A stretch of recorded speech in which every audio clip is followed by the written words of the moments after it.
Okay, so that was our clip of Iron Man 3. Moving on to the things we noticed in this clip. First off, in the plane, when Iron Man is grappling with this extremist guy, you can actually see that his Mark 42 armor is starting to glow like yellow and red hot. If you look at this handy dandy chart that I got off Wikipedia, you can see that if it's at the color it's glowing, Iron Man's suit is actually about 1100 degrees Celsius, which means that the things around him, including himself, should be getting very hot. This guy's shirt combusts at about 93 degrees Celsius, which means that it should be on fire. So we decided to see how long it would take the falling 11 people to hit the water. Cruising altitude is roughly 10,000 meters. Terminal velocity is roughly 200 kilometers per hour, 55.56 meters per second.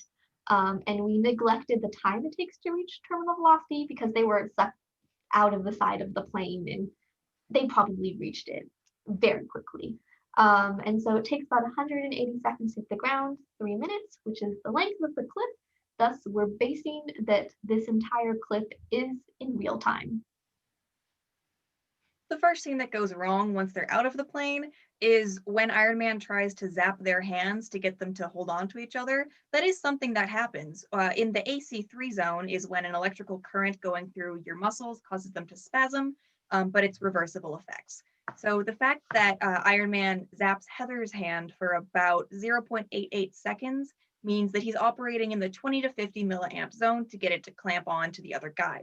However, he zaps everyone else's hands for about 0 seconds, which means that that current must be continuously flowing through all of them, so it's passed from one person to another and their hands can all clamp onto each other. This means they're acting as a sort of human circuit, which is feasible because humans can conduct electricity.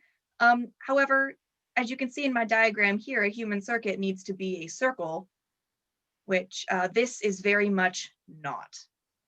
Which means that that current wouldn't be flowing through, they wouldn't be holding on to each other, and they would all fall apart. Additionally, even if they were in a circle, that current has to flow between their hands, across their chests, and through their hearts for a full 53 seconds, which means all of these people are dead. Okay, so speaking about how they're all falling, Iron Man is actually traveling faster than terminal velocity to catch up to them. He travels about 800 feet in 3 seconds, which means he's moving at a velocity of about 292 kilometers per hour. Throwing that into a basic kinematic equation shows that during the last 50 feet where he's decelerating the group of people to try to save them, he's actually subjecting them to about 11 to 12 Gs. And most humans pass out at 5 Gs. So Iron Man is saving these people and then knocking them unconscious right before the water and then dropping them into the water where they can drown. All of these people here, they're dead. They're fucking dead because they drowned. They're all dead. Also, when Iron Man tries to lift them up to stop them from hitting the water, their arms would rip fully off their bodies, Monty Python style, blood everywhere. And they would also be then dead. And finally, the Air Force One does just explode behind him in the distance. This plane can hold up to 70 people. A few of them were extremists. A few of them were killed by extremists. 11 of them fell out of the plane.